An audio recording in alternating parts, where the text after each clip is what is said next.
Hello everybody, this is Kiyoshi here and welcome back to another episode of Kiyoshi's Aquarium, where we casually talk about betta fish, nano aquariums, home aquariums, aquatic plants, etc. So yeah, welcome on board. In this video, we'll be talking about the cost of owning a betta fish, the food that I feed to my betta fish and to the plant that's in the plant tank, and a few other topics such as backup plans in terms of power outage or some other issues. So yeah, let's get it started. First of all, let's talk about cost.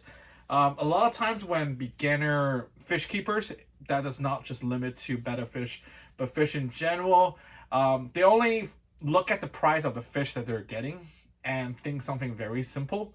But as you start becoming a fish parent, and as all parents do, they want the best for their fish. And the more they research, the more they learn, their knowledge got expanded. And the more they want to do, the more money they want to spend. And from getting a bigger tank, from getting tank mates to your fish, from getting all those fancy equipments or normal equipments, of course. Not everybody gonna go for the fancy stuff. Got your substrates upgraded, get your food upgraded to better quality fish food, starting out with fake plants and transforming into real plants. And some items broke, you gotta replace it. Filters broke, medias, you gotta replace it once in a while, etc. So the costs do add up, and the cost will never be how much you imagined at the beginning. So let's say you're getting a betta fish. A betta fish can cost anywhere from $8 to maybe $100, depending on the type of betta, the pattern of the betta, and how rare the betta is. But most of us probably we start getting into the betta business, not a business, but getting to the betta parenting. We're not gonna go for the $100 betta right away. We're probably gonna start with somewhere in between, like a $10 to $20 betta fish, getting it and then we probably have some little empty bowls at home if you're lucky, a glass bowl, maybe about a gallon, and that's how you start raising your betta fish. Or if you're those who have not done enough research and just want something all in one, probably getting those plastic betta all-in-one kit. Maybe those are around a gallon. I hope you're picking up those ones.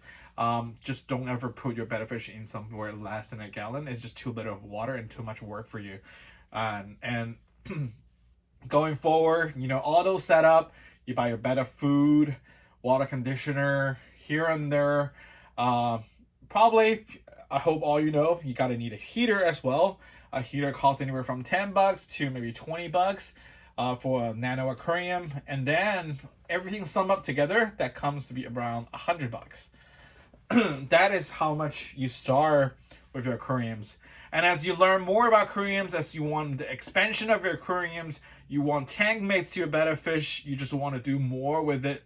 For example, you start want to invest in aquascaping or interested in aquascaping, or you think, oh, my betta is too lonely, I want to get him a couple snails, from a couple snails to a couple shrimps to tank mates like tetras, etc. Of course, don't put your betta with the goldfish. They don't belong together. I think you just do enough research. I think that's the best way before jumping into any hobby. Even toy hobbies. That's also my biggest hobby, of course. Always do some research. What you're signing up for, what you're doing, know what you're doing, or at least get some idea of what you're signing up to before investing. I think that is the best way. And then probably you're gonna upgrade your tank to a bigger size because all those new stuff that you wanna explore. And then by upgrading the tank, you probably wanna upgrade your equipment as well. Got a bigger filter, got a better light up system for the live plants. Get a variety of food for your fish. That costs add up, and then you gotta pay another $150 for that upgrade, or $200 for that upgrade. So why not think twice before you start? Think deeply in a longer run. Maybe you don't have to think that long. Maybe in a year term, what you're gonna think, how your hobby gonna grow, And that's what I always recommend. Don't ever go anywhere under 1 gallon. I mean, a lot of people are probably going to tell you even 1 gallon is very small. They're probably going to suggest you anywhere from 5 to 10 gallons to begin with. But I think 1 gallon for keeping one betta is definitely it's acceptable. But do be mindful, the smaller the gallon is, actually the price is not actually cheaper at all. If you're going for a 1 gallon, like my quarantine tank, with all the basic setup, if I have to buy all of those, not from my existing aquariums, probably will end up, I did my own calculation, probably around $150 from the tank, heaters, substrates, food, decorations all together, plus the fish, it's probably somewhere around $150. Whereas, for example, this 3 gallon, if I have to buy everything fresh, it's around $150 as well. So you're not really looking at anywhere cheaper just because you got a 1 gallon versus a 5 gallon tank. They're going to be very similar. So just really think deep before you start buying it. So therefore, you can avoid that overspending or extra spending later on when you try to expand. So that is the best advice for anyone trying to start a fish hobby. But in general, this series are more focused on my betta fish. So I'll be talking more, relevant to betta fish. I will say anywhere the starting cost is $150 to $200, depending on the size of the tank you're getting and how you want to, expand that universe. Okay, that being said, and then food is another topic.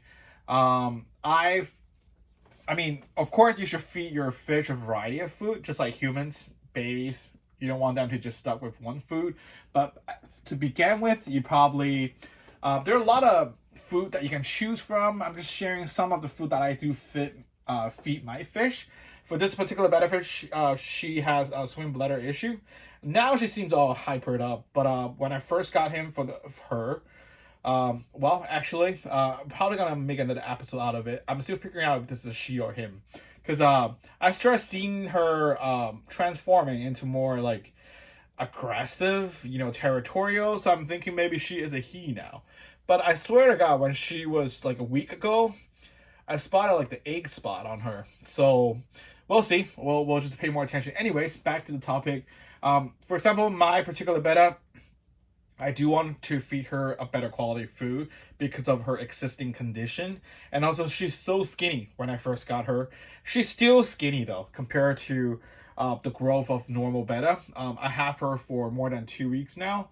I think maybe longer. She's still very skinny, and she's a picky eater now too. Previously, the first 2 weeks, I think she would eat anything I feed her. Now she started being very selective. If I feed her pellets, she will eat maybe like 2 or 3, and then she will stop. I have to change another, for example, dry bloodworms. Then she will eat 1, and then she will stop. So she's very unlike the normal betta fish that we're talking about, who are never, full with their stomach. They're always hungry, always chasing for food. So this is something to be mindful. Normal bettas don't act in particular way like the betta that I have. I'm just thinking she might be having some conditions going on. That's also something I'm worried, because a normal fish would just keep eating until they explode. Therefore, you've heard a lot. Humans are the ones supposed to limit their food consumption amount. But for my fish, she knows where to stop. After 3 or 4 pellets at the very most, she stops. So that's actually something I'm very concerned. I'm gonna take another 5 or 10 days to watch that behavior. Hopefully it's not something disease related, or hopefully it's not something to do with her eating disorder, or something's wrong with maybe worms in her. Who knows? Anyways, for general betta, I think a good starting food that I would recommend is fluval bug bites, the betta formula. Here we have it. I've been feeding my betta since the day 1, and also I've been using this for my previous betta fish as well. So yeah, this is a very good starting point. I think this is very cheap too. I got it for like maybe $5, somewhere around there. Made in Canada, great quality. Feed your betta with this. I think to begin with, this is a good quality of food. And then I also, once a while, feed my fish omega-1 betta treat bloodworms. I don't feed her that often because she's having a lot of issue a swim bladder issue, and also currently she's developing a little bit of eating disorder. I still want to, wait to see if this is really a problem, or if she's just too excited in her tank, being very territorial, so she does not want to eat, or he does not want to eat. Still trying to figure out. By the way, if this turned out to be a he, I'll name him Buzz. If this is she, it's Toddy. Anyways, yeah, this is it's a treat. I treat her once a week, sometimes twice a week, depending on her eating habits. If she really refused to eat any of the pellet that I gave her, I'll give her one of these. She's usually very interested in these dry bloodworms. She would like to munch on it. However, something's building right now. She cannot swallow it. So once the bloodworm, she sucks in the bloodworm, and she will spit out. And then just do that back and forth a couple times. So I learned my mistakes. So now whenever I feed her, I'll just choose one bloodworms from this. Again, this is like a very abnormal eating habit of a normal betta, but I will take one out, and I was just gonna use my hand to pin it a little to make it like break it down into smaller pieces, and then I chop it. So it's basically, it will look like those flakes, but these are bloodworms.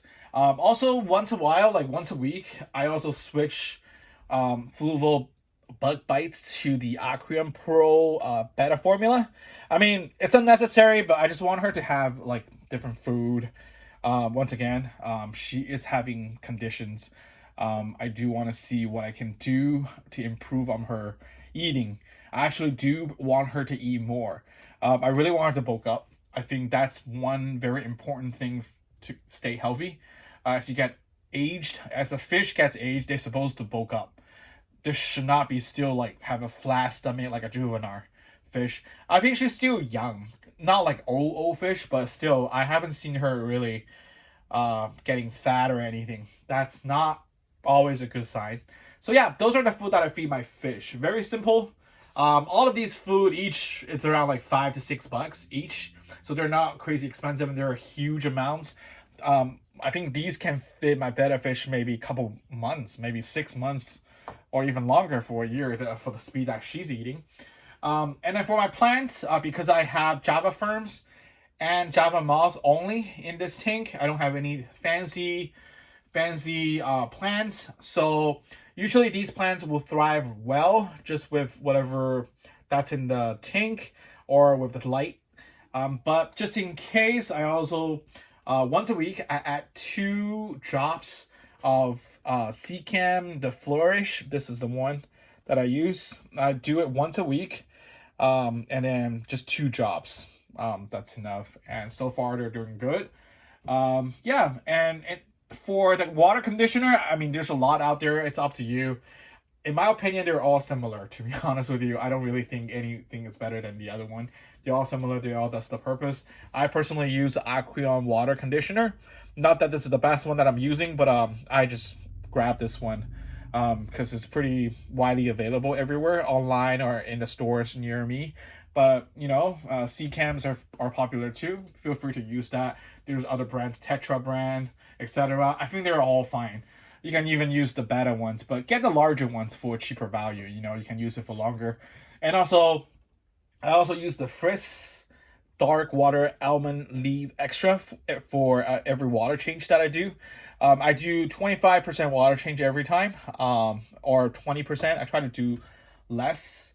Especially later on, I do plan to add shrimps to this tank. After the tank, I would just want to wait for it to settle a little bit more, like a fully cycled or better cycled before I put the shrimp in it. Yeah, but apparently these does the exact same magic as almond leaves. That's what something betta fish likes. It helps them less stressed, better health, promotes better health.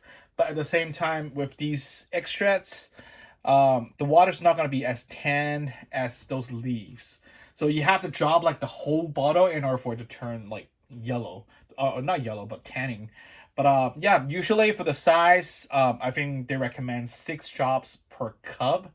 I try to underdose it. I'm not an overdose guy.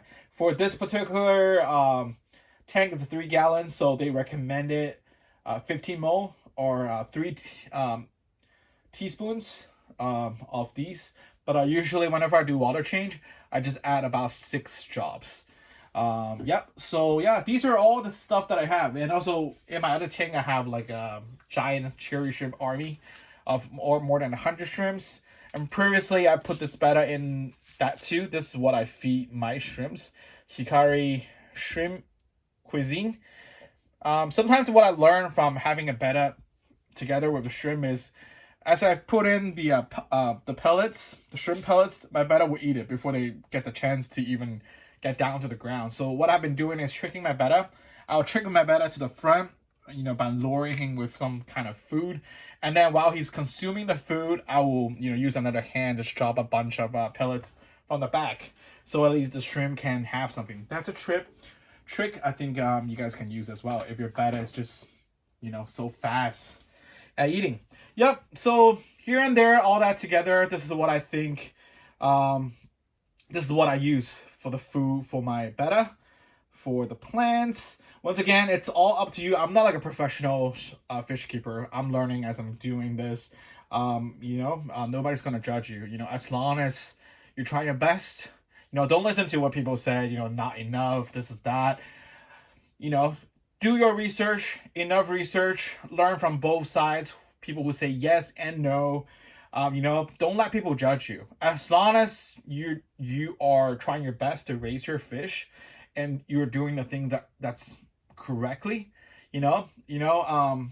more correct than wrong, I think you're fine. You're a good parenting, and yeah, the best result you want to do is to have minimum, maintenance to achieve the best overall, water conditions and all that for a happy living fish. So as long as you try your best, I think you do your best, and you are considered a good parenting to your fish. So once again, don't let a lot of these noises beat you down. We're all learning. Maybe we make a couple mistakes, but you'll learn from it. And as long as you have a good heart, you want to, treat your fish good. That's all that matters. So yeah, here is all I want to share in this episode. And thank you guys so much for watching. And I'll talk to you guys in the next video. Bye-bye.